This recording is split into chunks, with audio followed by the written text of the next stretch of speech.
Hello everybody, and welcome back to another video. In today's video, we'll be taking a look at the 2024 presidential election, but in a new way, looking at it in terms of states that are potentially flippable, states that are flippable, but it'll be very challenging for either candidate to do so, or states that are technically flippable, but not really.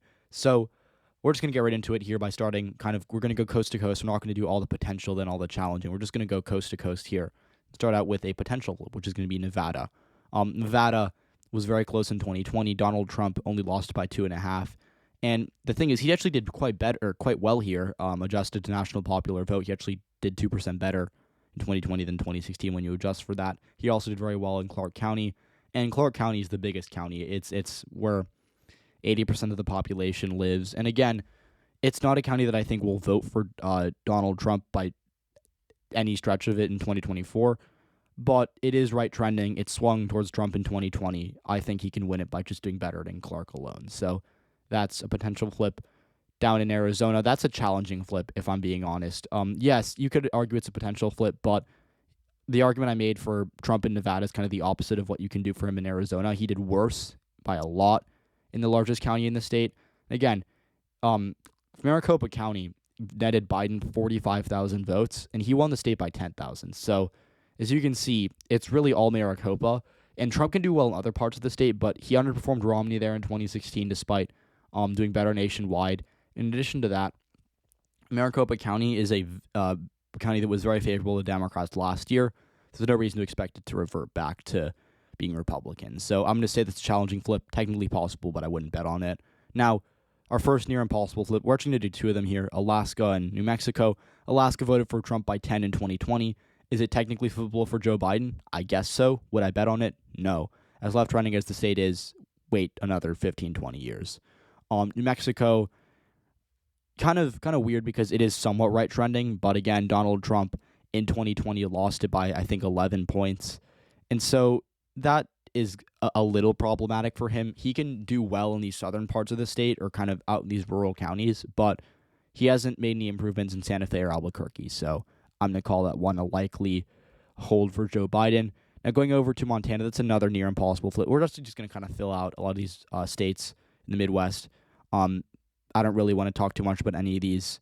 But, again, these are all states that, or districts, rather, in the case of Nebraska, that either voted between 7% for the candidate or 16% in the case of Montana. And so when we talk about these areas, they're all left trending except for Iowa, I would say. So Minnesota is really hard for Trump because he lost it and it's left trending.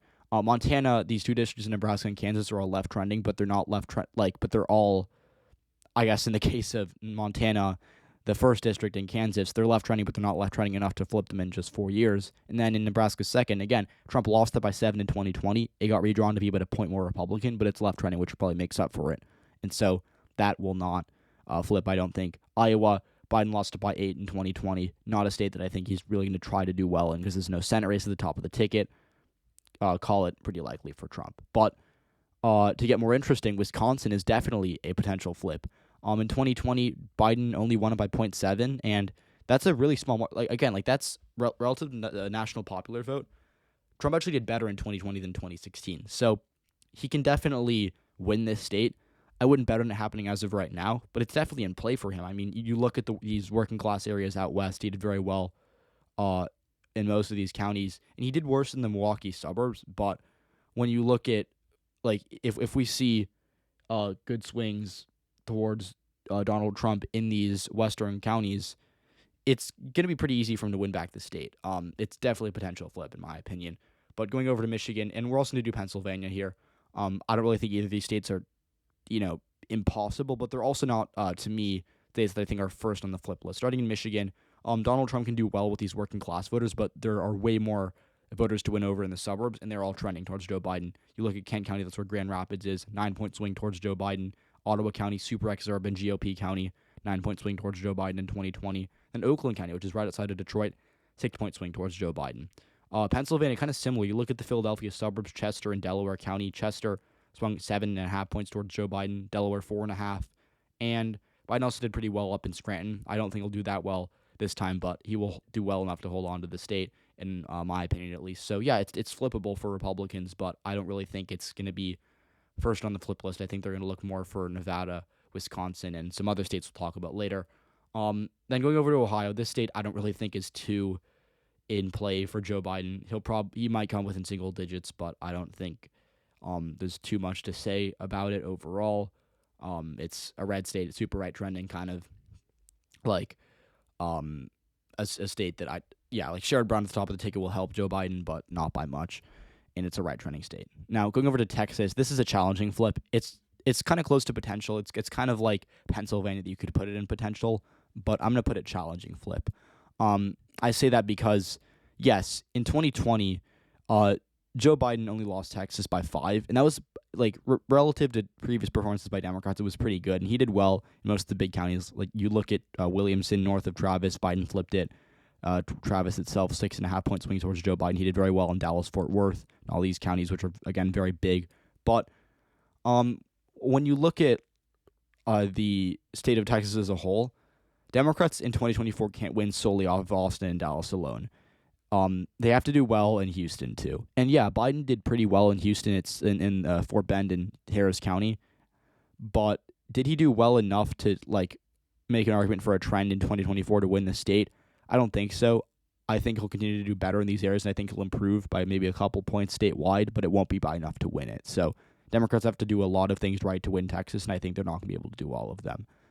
Now going over to Florida, near impossible flip for Joe Biden. I don't really think it's worth talking about. He only lost by 3 in 2020, but it's a right trending state, and you look at where the population is in Miami, right, super rightward trends going on here. Now going up to Georgia, that's the state that I'm going to put in the challenging flip column. It's definitely a state that I think Trump could win, but you look where the population is. Same thing with Miami. I shouldn't say it's all, but the majority is in Atlanta. And again, every county in this metro area swung towards Joe Biden, every single one. And so when you have these massive, and they're often double-digit swings, and you have these massive swings going against Donald Trump, and they're likely to repeat themselves. In 2022, actually, we saw Raphael Warnock actually outrun Joe Biden in most of these counties. That's a pretty bad sign. And I would also just say, generally speaking, Georgia is hard for Republicans because when you look at the people that are moving in to Atlanta, and you look at they're likely to have college degrees, it's diversifying as a metro area as a whole. The demographics are just getting really unfavorable for Republicans in Georgia. So that, to me, I would definitely call that a challenging state for Donald Trump. But a state that I think is not challenging for him, or rather for Joe Biden to flip, is North Carolina.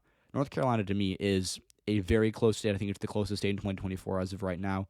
And I'm going to kind of go out on a limb here and say Trump wins it, but I'm not really too sure about that because when you look at these bigger areas, Charlotte and Raleigh in specific, they all swung left. And if we see these swings repeat, Biden would likely win North Carolina.